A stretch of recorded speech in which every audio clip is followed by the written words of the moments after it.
This month's book is Creager, the Joe Parker Saga. We've got cartel trouble, political scheming, and a murder mystery that ties everything together. So hang on, let's go.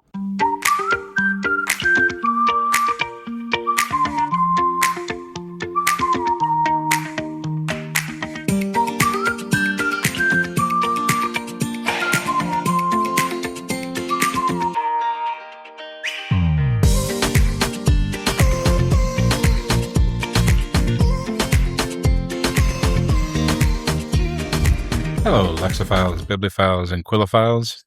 Today on BookTalk, we're talking about Creager, the Joe Parker Saga. Now, I made a mistake here.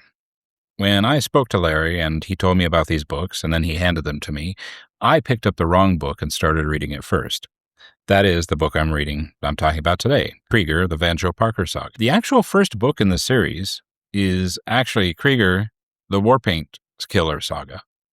That's the one I should have read. Now, when I talked to Larry about this, he said that you can pretty much pick up any book and read it and not lose anything from not reading the one before it. And that's true. I mean, I don't feel like I'm missing much. But I think that after I finish this, I'm going to have to go back and read the first book, which is what I should have done if I had been paying attention in the first place. But that's on me.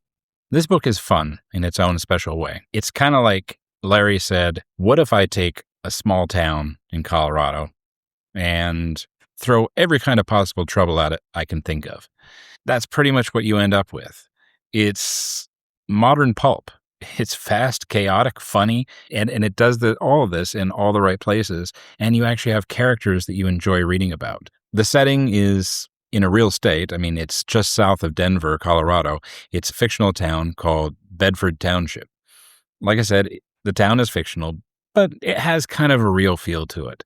It has the small Colorado community feel that you might expect as a suburb of Denver, a sleeper town outside Denver. The town is big enough to have problems, but small enough that everyone knows everybody's business and gets in it from time to time.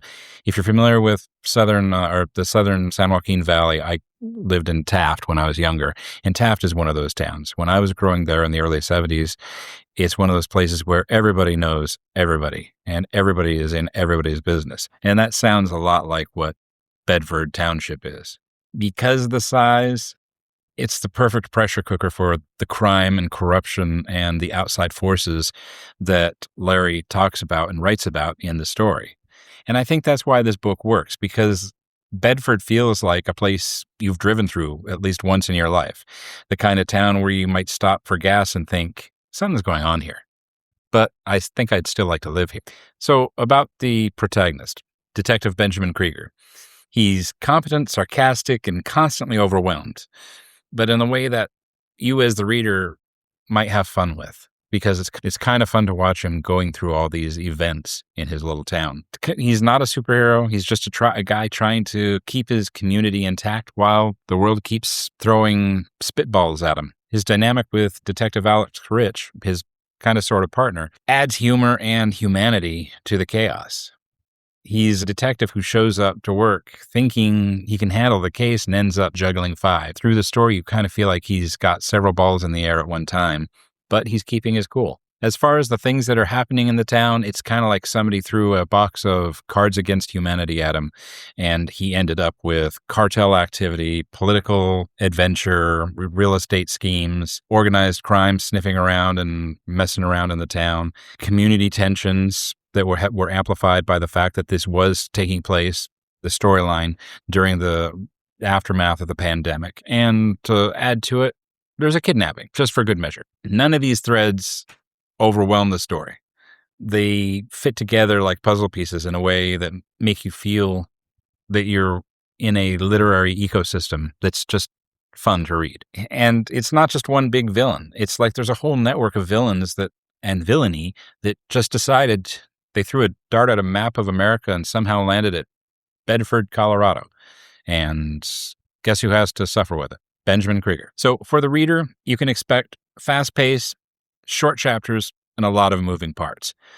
You'll find a blend of seriousness and humor. Some of the humor may not be super present, but sometimes that's the best kind, the kind that kind of sneaks up on you and catches you off guard. You'll find characters who feel like real people, and not necessarily cardboard cutouts like some places will just put bodies in to fill a story. And you'll find a world that expands beyond the town. You have the reservation nearby. You have Denver politics, cartel networks, small town politics, and overall a book that just kind of keeps you squirming in your seat. And to stick along the lines of what I'm trying to do in these shows from now on, what this book is a crime adventure thriller with modern issues baked into it. It is a story about community resilience. It's a detective trying to hold the line while everything else around him seems to spiral into chaos. And it's a pulpy, energetic ride with a big cast and bigger stakes. And it's just a fun read. What this book is not a slow, brooding mystery. Those are good, and some people like them, but this is not that. This is not a procedural book with lab coat science. He's not going to bore you to death with forensic analysis, overly zealous CSIs, or a scientist popping in his head at some point to talk about the DNA evidence they found, and one of the suspects happens to be a chimera. It's not a single villain story, as I talked about before. He kind of rolled the Yahtzee dice and threw a bunch in there. And it's not meant to be literary mastery. It's meant to be fun. And it's meant to be a good read. And who is this book meant for? This book is for readers who love action-heavy thrillers. This book is meant for fans of ensemble casts, like a lot of hodgepodge and mixed up stuff going on in their books, where it's not dedicated to just 1, 2, or 3 individual people. You're getting an all-star cast. It's meant for people who enjoy modern pulp. I can remember the original pulp stuff I only go back to the 70s, but I can remember some of those pulp fiction stories. And it's meant for anyone who wants a book that's easy to pick up and sort of hard to put down once you get past a certain point. I mean, all books tend to be slow within the first couple chapters, but once you get past that, it is hard to put down.